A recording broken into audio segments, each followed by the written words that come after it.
Our ministry of the poor allows us to be in the homes with the families, and so we see life from their side of the story.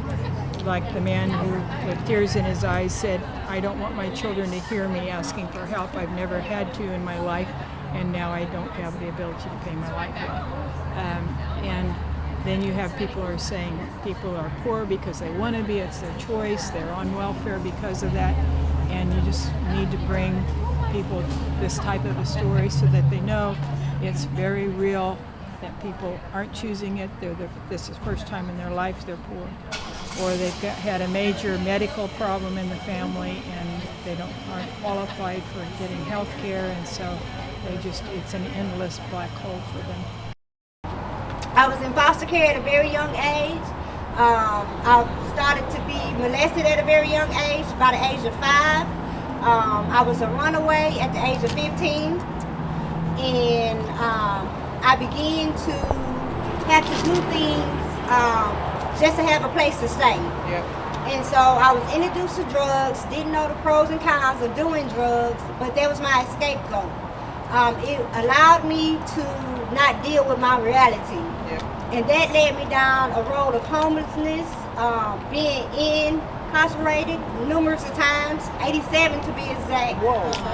And losing my kids, and just being in a very, very, very dark place. But thank God for Magnum.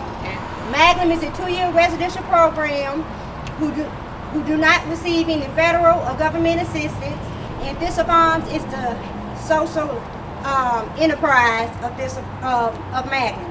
And so the women from Magnum come into Thistle Farms, and we are learning how to be productive members of society, how to build our resume and work.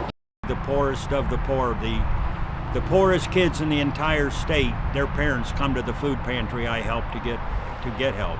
You know, as far as what I do is I know they need school supplies, so I collect those, and they need food, and they need blankets and clothing, and they need, Christmas turkeys, and Christmas hams, Thanksgiving turkeys, and Christmas presents. What I would like to see is the places where they're extremely underfunded cannot be treated like, say, a food pantry or bank in places where they have a lot. Like Southeast Ohio is Appalachia. 7 of the 10 poorest counties in the state are there. Well, they can't be given the same resources as a wealthy area like Central Ohio and expect to benefit from it, because they don't get a lot of donations from the public and from churches. So the government has to make special compensation for them, and they need to realize that cutting food stamps to the poor when it should be increased, and both pox on both the houses, because the Democrats and the Republicans cut food stamps, and it should be increased so the poor can buy fresh fruit and vegetables so they won't be so sick.